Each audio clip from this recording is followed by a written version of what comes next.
Good evening. Today we have the pleasure of speaking with Mikel Casado Iriarte, fourth year student and one of the members of the Sprouts project. Kaixo, Mikel, Kaisho, hello. and thank you so much for giving us some of your time. We are in the final stretch of the academic year, and we know you don't have much free time to spare. Um, we would love for you to explain how you organized yourselves in Sprout to manage all the assets, the characters, the props, the environment, and so on. What pipeline did you decide to use, and what were the reason behind this decision? For instance, I understand that you choose not to use Component Builder. Could you explain the reason for that specific decision? Well, the time has come to leave you with Mikel, who I'm sure will share a lot of interesting and useful insights for the future. Thank you very much, Mikel. Well, thank you for having me. I hope the information I share is useful to anyone watching, and yeah, let's jump into it. So, well, first of all, the pipeline really depends on what project you're working on, right? Like if you're working for a movie, uh you're gonna want to have a more robust pipeline.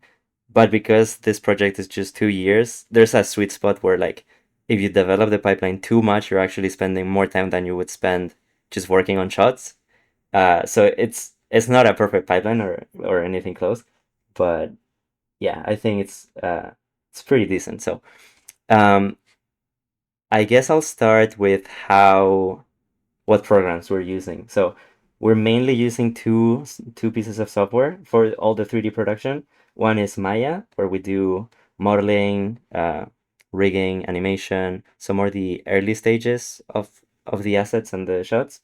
And then we move into Houdini for all the look dev, um, all the lighting, rendering, scene assembly, um, and and such. CFX, effects.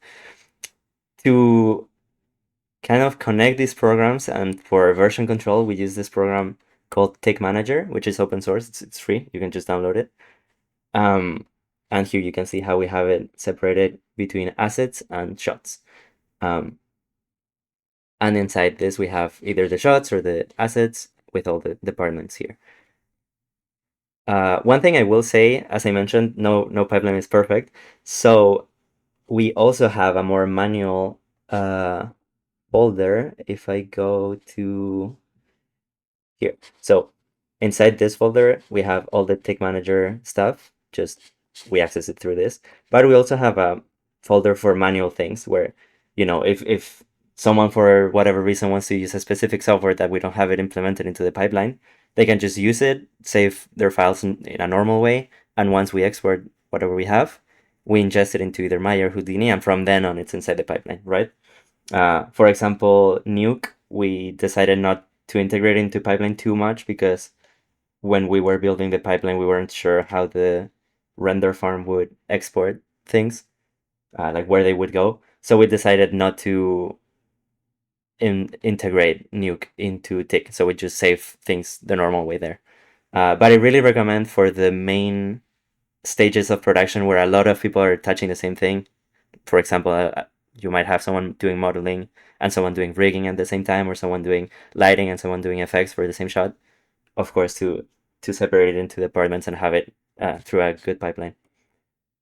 Uh, okay, a bit of a rumble, but yeah, that was kind of the overview, the broad, oop, the broad thing. Um, oh yeah, and also this pipeline is based in USD, Universal Scene Description. So all the exporting, all the importing, if possible. So for everything except like textures, we do it through USD. So I think I'm gonna show an asset first, which let's do. I think I'm going to show Otto, which is the main character we have um, for our project.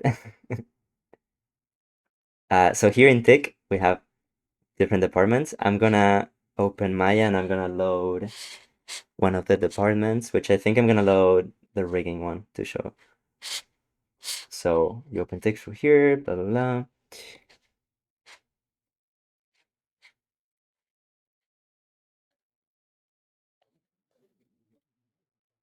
We have our main character here without the clothes because that we're handling through Houdini. You'll see a bit later. But here's the rig. And so here we have it structured in a way um, that works once imported into shots because the rig is what bridges the gap between Maya and Houdini. So this needs to be as proper as possible so that when we export to Houdini, there's no issues. Um, but yeah, you can see how we have this, and then once the rig is good, we want to make a version. We publish it here. I made this extractor. It's called. It's a tick manager thing. And in this case, it goes through all the characters in a Maya scene and it exports the geometry. So the controllers and the joints won't be exported, just the geometry. This is done through a Python script. If you look into Tick Manager's documentation, you can see how to do it. It's not too difficult, I would say. You need to know a bit of coding, but I think it's manageable. So yeah, let's say I published. I would put a comment here, blah, blah, blah, publish. And then that means that here in rig, when you go to publish, we have the published version here. In our case, the publish contains the Maya file, the Maya scene. So just in case if we want to go back and use it, we can always go back to the same exact version. And this extract that I just explained, which is the character. One interesting thing is when we're in the asset stage, in the asset department, and we publish a rig, this will be used to reference on the animation files for the shots. So the Maya file, sorry, here, the Maya file, which is sourcing, and then they can animate. But also we use it to do the assembly, which is where we combine the geometry, we ingest the hair, the clothes, the textures, everything. And that way we ensure that in Maya and in Houdini, the structure here is exactly the same because we're taking it from the same thing. I hope that makes sense. But this was like one of the roadblocks that I saw initially, so hopefully that makes sense. So now I'm going to show the assembly, which is where you take the asset from Maya and you apply everything as I said. And also here is where we configure all the USD specific things. For example, the groom has a USD procedural, which means it gets deformed by the hair simulation at render time. Or it also, the subdivisions, like if it gets subdivided or not, that's set on a USD level, so it gets set in the assembly. So that's kind of the reason for having this department. Let me open Autos Assembly.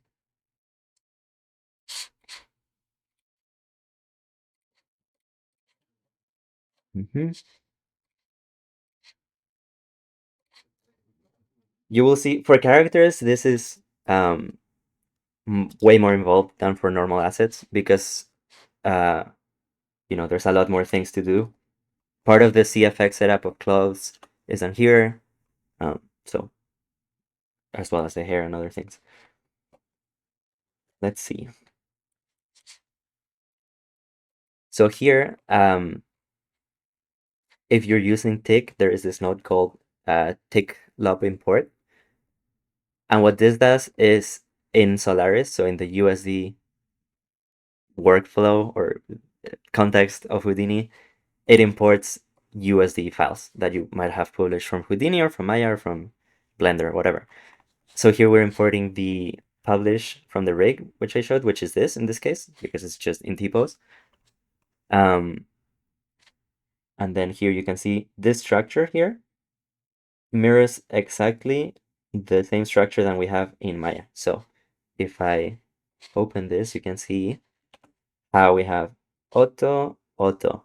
We're only exporting the geometry, so not the, not the controls or other, joints.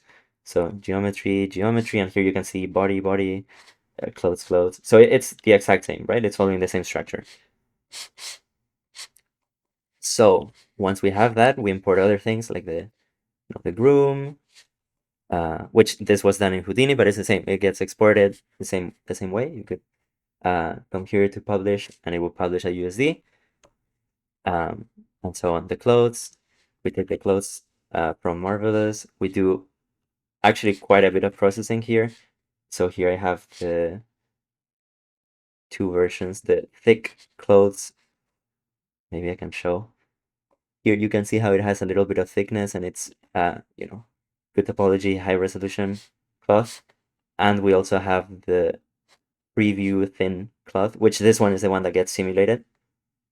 So all of that we're setting up here. And that way when we go to CFX, we will have everything, in the asset every single time. We won't need to import anything by hand because it's going to be part of the character USD. We also do some, material assignments. Uh, I recommend you guys do a REST attribute for all the characters because it's really useful for CFX, which is just creating an attribute that contains a character in the typos. If if you don't know what it is, I'm not gonna like explain it much deeper, but it's easy to Google. It's not once you see it, it makes sense. Maybe explaining it is a bit weird, but so we're doing all of that. Um, oh, this is also something nice. Maybe I'll explain it. So if I go to rendered mode,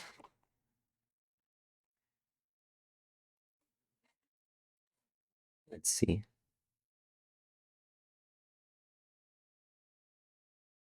Okay, there we go. So because our character has clothes, it's very normal that in some weird poses, some of the body will clip through the cloth, and then you'll be able to see it. And of course, you won't want that because it's just the cloth going through the body, right? So, um, kind of a clever way of fixing this in a streamlined way was if we go to the skin, you can see here there's a lot of different. I hope you can see this. It's a little small, but there's different. So fast render, isn't it? Say again, sorry. So fast render. Yeah, once it's compiled, yeah. I mean, we don't have uh, lights or anything here. We're rendering in Karma, but yeah, it's pretty fast. Uh, my computer is pretty good as well, so in units a little smaller, but slower. But yeah, it's pretty. In that sense, it's pretty good. We're Fantastic. Yeah, we're happy with Karma. So yeah, as I was saying, here in the skin, in this submodify here, we're creating some selections, some different groups, let's say, like groups in Houdini, but in USD they're called subsets, geometry subsets, I think, but it's the same. Uh, which means if we isolate the skin, you can see we can hide and show different parts of the body. So if in one shot, for whatever reason, the t-shirt goes up and you see his belly, then you can show it. But maybe in another one, it's clipping through and you don't want that. So you could come here and find, let's see, mm pelvis maybe? I don't know what I called it. Well, either way, you can see how you can show or hide different parts just here. And then once you have what you like, you can just come to here and create inline USD from viewport overrides. And that will create a little node that applies whatever selections you had. So this is a really easy way that in the lighting scene even you don't need to worry about until you see what you need to show and hide different parts of the body. So those kind of things is if you think ahead, it's really nice to have. Maybe a little in depth. I hope it's useful. But yeah, uh, then we have some different setups for what it should be visible in the render mode, in guide and proxy, which means, for example, when you're working here,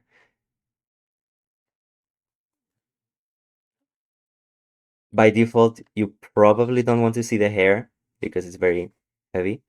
So that I set to the render purpose.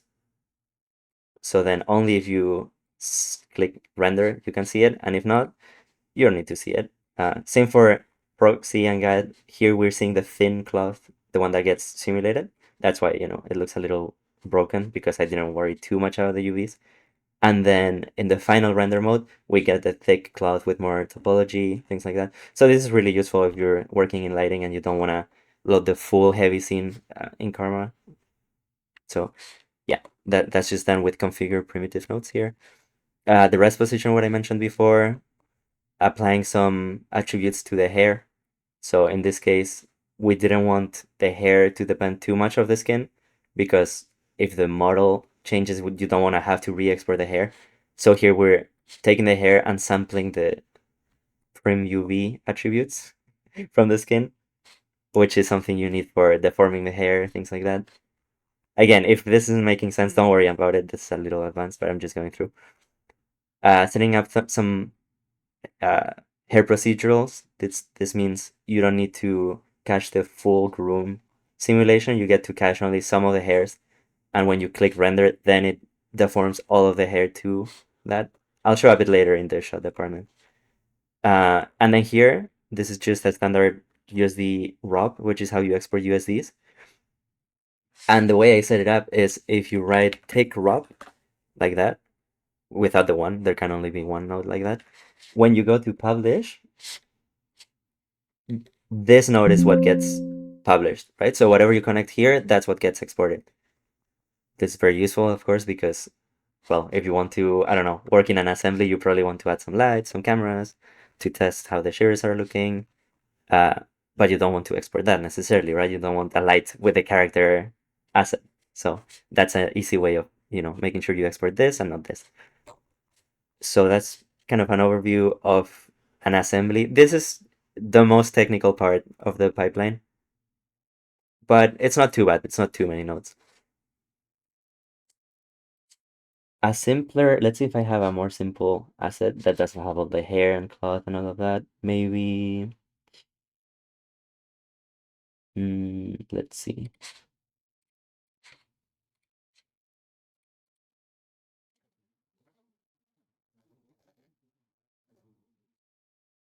Yeah, something like this. So in this case, we're just importing the mesh. This is just like a little robot that flies. So here you can see we imported. We're removing all the default materials from Maya because sometimes they get exported and you don't want to do that. We're applying some materials here, which is the normal material library way. And here there's the materials. And we're saying subdivide with Catmull Clark. And that's it. That's it, right? So it can be as simple or as complicated as you want. Okay, cool. So yeah, let's say you have your asset, blah, blah, blah, blah, blah, all good. And we're gonna jump into the shot workflow. I hope that makes sense. I don't know, just Maria, if this is making sense, if I'm going too in depth or too fast or All is perfect for me. okay, sweet. Cool. Um so yeah. Oh, also to mention, I mean, as you can see, there's different departments for shots or for assets. So in asset we have modeling, rigging, assembly, which is what I showed, texturing, look dev, which this we used to use before more at the beginning. We ended up doing the look dev inside the assembly directly because it just made sense. You want to have everything, like the whole asset at once to see what you're doing, right? Doesn't make sense to do the look dev of the hair and then do the look dev of the clothes and then you want to do it in the same place. So we decided to do it inside the assembly. Groom, clothes, and then temp for like any temporary things like transferring UVs from one model to another or whatever you may need. And then for the shots, we have animation, set dressing, which is the assembly of the environments kind of, layout, lighting, effects, comp, which we ended up not using, character effects, and yeah, some other random ones like temp, def, just for doing tests. Cool. Because in our project we have a trailer, there's not really many sequences with the same environment. We have a lot of environments and not many shots per environment. So instead of doing the typical way of organizing the shots of scene number, shot number, right? So if I open a little notepad, a normal project might be something like, I don't know, scene 30, shot, I don't know, 10, right? Or I mean, in big productions, it's usually like that. Or scene 50, shot 20, right? Um, and the reason why you go 10 by 10, right? Like after the sequence 30, there will be the 40, is because if you want to add something in the middle, you can always go, oh, okay, we have, imagine, we have sequence 3, and we have 2 shots. And then you're like, actually, we need a shot in between what do you do if it was 1, 2, 3? Well, instead of doing that, you can do like this, right? You can have one in the middle. So that's why usually in projects you would use this nomenclature. But in our case, because we had so many environments and sequences usually are in the same environment, we decided to just name them by environment. Why? Because when you do layout, you want to do the whole sequence in the same scene. That way you know that the where the characters are placed from shot to shot, the size of the environment, the cameras, all of that makes sense in 3D. And once you have the layout, then you can separate it into different files per shot. So when you go to any sequence, aka environment, field A, for example, you can see there's a master task. And here's where we did the layout. So here we have all like these 3 shots in layout. And then when that gets approved, then we separate into each shot, which is with its own departments. Here, for example, you can see model. All of that is just for layout, right? So like the quick modeling you do for layout, all of that. Okay, with that said, let's see one example of a simple shot. Let's see. Okay, yeah, this one is nice. Okay, cool. There we go. So this is a shot where you see some clouds and Otto shoots up, poof, throws a little sprout, and then they fall back down, right? So for the characters, oh yeah, actually, before that, I also made a little script. If you go here, Maya uh, create scene structure, and this will create the same structure for any scene, which is cameras, light render, geometry, and then inside geometry character, DMP, which is for digital matte painting, effects, prop, and set. So whatever is inside this will get exported, and whatever is outside won't get exported. So if you want some references, some extra cameras for whatever reason, some reference models, you can keep it outside, and then it will just not get exported to Houdini. For the characters, they're just standard Maya references, uh, which that we are having to do by hand. But I think in the future, actually, I think it already does, but when they get unlinked, then you have to do it by hand. But you could just open here an asset, uh, auto publish, and then here you can say reference and create a reference from here. But anyways, so once you have the animation and you go to publish, here I made 3 different extractors. This is the same one we saw in rigging, but in this case for the shot. So here you can see the 3 characters. And we call characters anything that's complex enough to need an assembly and a rig. And what this does is you get to choose exactly what geometries you want to export and what you don't want to export when setting up the asset. Then we have the camera, just export the camera, yes, make it static or what frame range, and the same for the environment. So when you publish that, you end up with 3 different publishes. If we go to this shot, which is clouds, animation, publish. Here in animation, we have the Maya scene, the USD characters, USD camera, USD environment. And that way, you get to, oh, I updated the camera, I'm only going to export the camera, for example. Cool. So we have this. Now we need to bring it into Houdini. So in the same department in animation, we have the animation from Maya and the animation from Houdini, which is just where you import the things from Maya, apply the assemblies, which contain, the clothes, the materials, the hair. And then once we export here, then we have it set up, the perfect way, let's say. So I'm just gonna open that to show you guys.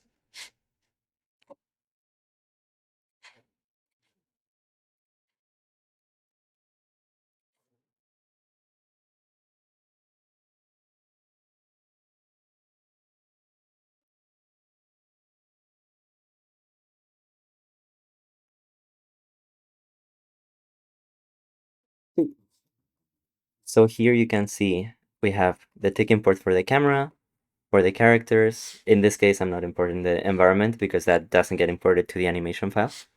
Usually the environment doesn't have animation, right? Um, and we're just sublayering that straight into the main hierarchy. So if I go to geometry spreadsheet here, you can see the same structure every time.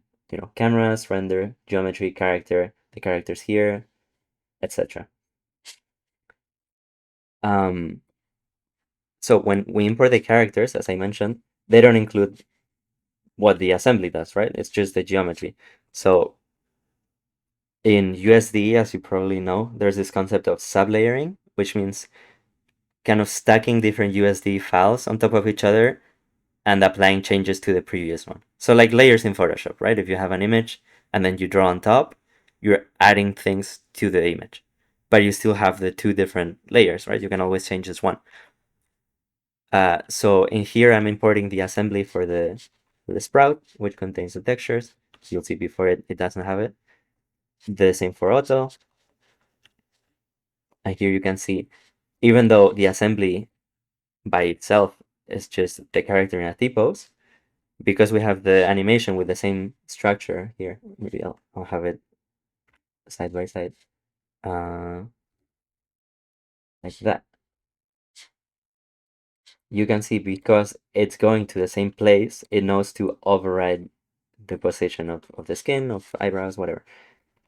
And you'll see whatever isn't coming from Maya, so clothes and hair, just stay here. So when we go to the character effects, we already have the geometry here ready to get deformed and simulated. Sweet. Uh, so yeah, we did the same for the hoverboard. Boom, great. And that gets published. And now that we've published it, okay, we're back. So as I was saying, Let's go. when you publish the animation, now we're where we like. Now we have our USD setup with all the character assemblies, with everything we need. So now it's really easy to jump into other departments like lighting, effects, character effects, whatever it may be. I'm gonna show you guys. We did a pretty neat tool for that. I'm not gonna say it. So now you might imagine in each department you probably want to import most of the other departments. For example, in effects, of course you want the animation, you want maybe the lighting to see how things are looking. You maybe want the CFX if you have things colliding with cloth. Or in lighting, you want pretty much everything, right? You want the effects, you want the animation, you want the master lighting, everything. So it would be a little annoying to create take loop imports for everything, right? Like this, boom, boom, boom, boom. And then here you would have to select on each one, right? Like this shot and then lighting, this shot, CFX, this shot, animation.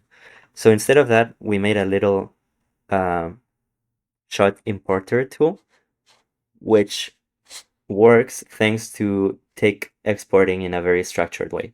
So if we go to our project folder here, these folders are managed by Tick Manager, okay? So if we go to production, shot, let's see, main, this, by the way, if you look, is the same as this.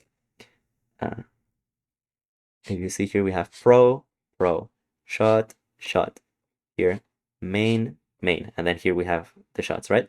So it's literally the same, this and this. So if we go to clouds, clouds, the shot 10, and here we have the different departments. Because it's so structured and it's always going to be exported the same way, using Python, what I did is you give it the path to a shot, and here you can choose what departments to load, and it will choose the latest one or whatever you might want. So in this case, I'm not even in Auto Booth 20, but I'm gonna show because I know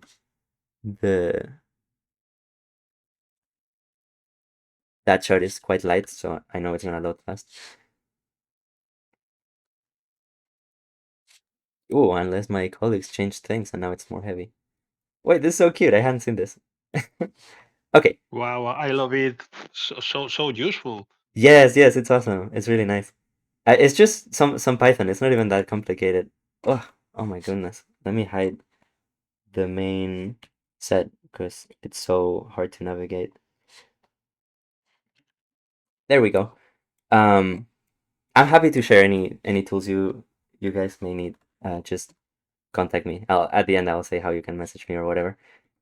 But yeah, here, as you can see, we're loading animation, set dressing, character effects, master lighting, and it found all of these except effects because there's no effects for this shot.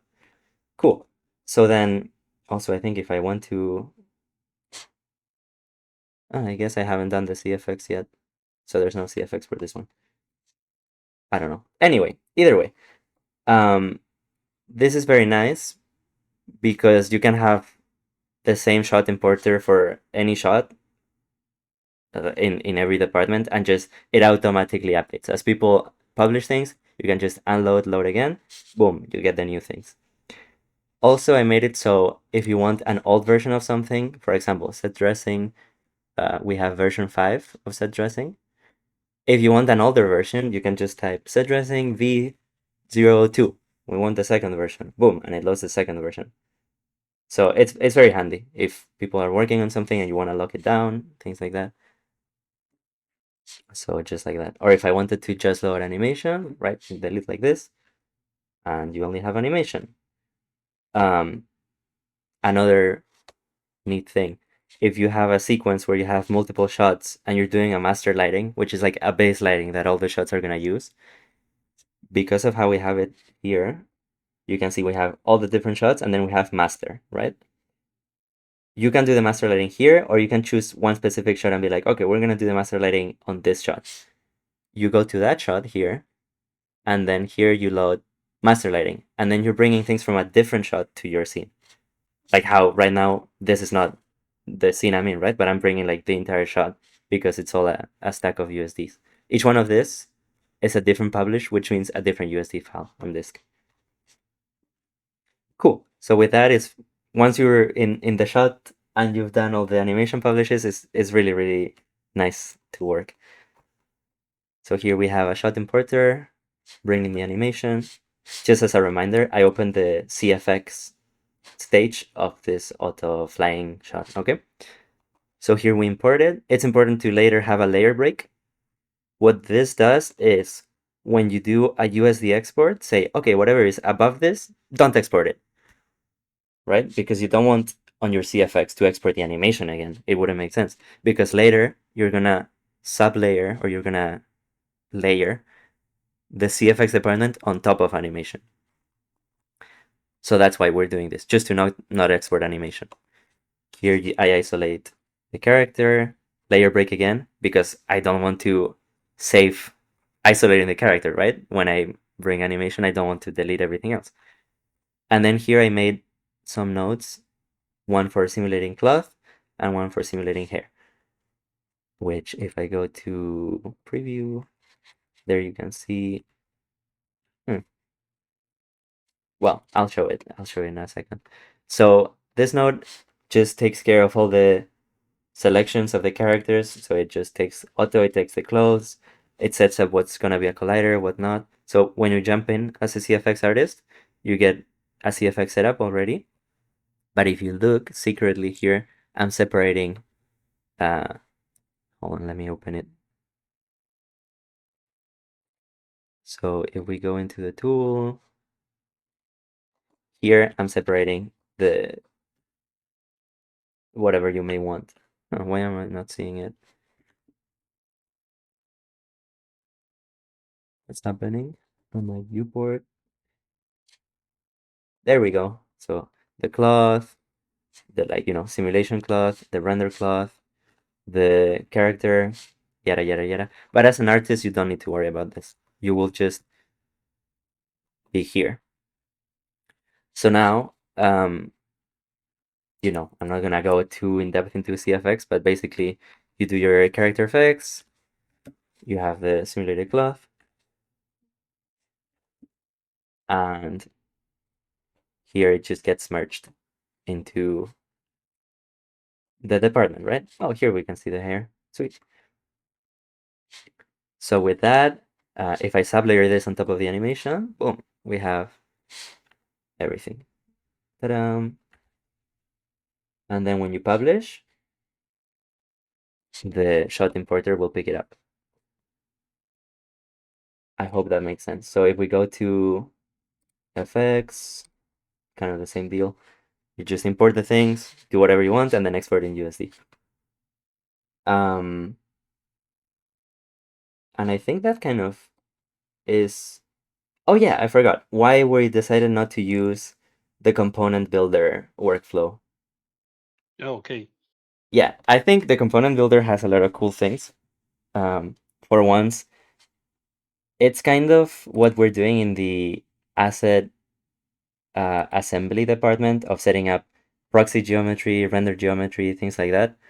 But it does so much for you that depending on the project, you might not want some of those things. For example, it creates a render or a viewport render, whatever, of the asset, so you can have a little thumbnail of it when you open.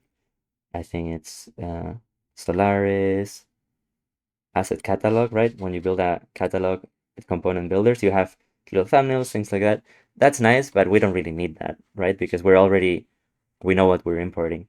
It also bakes into the asset the path where it is on disk, which means, for example, if I try to work from home because I've copied all the files, for me, the path is different than in uni because my hard drive has a different path, right? Um, so having that baked into the USD asset is really annoying to move around. You need to edit the USD files with the component like path, blah blah blah blah blah. So because of that, I felt like it was more trouble than it was worth. And instead, if we need, uh, for example, we have a library of plants. So if I go into asset, I think it's in uh, plant, grass walled plants. And here we have a ton of assets. Um, if I open this, boom, publish, here we have a little image, just like, oh, I want plant 44. And then you just open it, uh, you go to 44, and with a reference or a sublayer, you can just, where is it? Here. You can load it, no problem, and you have it. So it's nice, but because of those reasons, we decided to go against it. Um, but I mean, if for your project you have, let's say, a lot of different assets, you're repeating a lot, and it's kind of tricky to manage a different way, feel free to use it. Just be careful and make sure you research beforehand before going too deep into that workflow because personally, yeah, I don't love how things are done with that. Um, and here you can see how also, you can still do the proxy and final render quality and all of that by hand. You just need to know the USD nodes. So configure primitive, and you can here say what primitives are. Um, wait, isn't even this? Yeah, here purpose. You can say proxy or render, or so you can build things uh, yourself. Um, but yeah, I don't know. I hope that explained it. Um, and I think yeah, that kind of covers most of the pipeline that we followed. For texturing, for example, we just use Tick to manage the versions of Substance, but then we ended up exporting the textures by hand and importing them into the materials by hand, doing the look dev. So there's still some manual labor, of course, as in any production, but yeah. Um, We are learning many things tonight. yeah. Well, thank you. I'm glad it's being productive. If you have any questions or wanna message me, feel free to message me. I think on Instagram is probably the best way. My tag is at a underscore like that. It's this one. For now, everything is clear. Cool. Yeah. But maybe I don't know. Maybe something I didn't explain. Like something specific. Maybe I went over. If you have questions, feel free.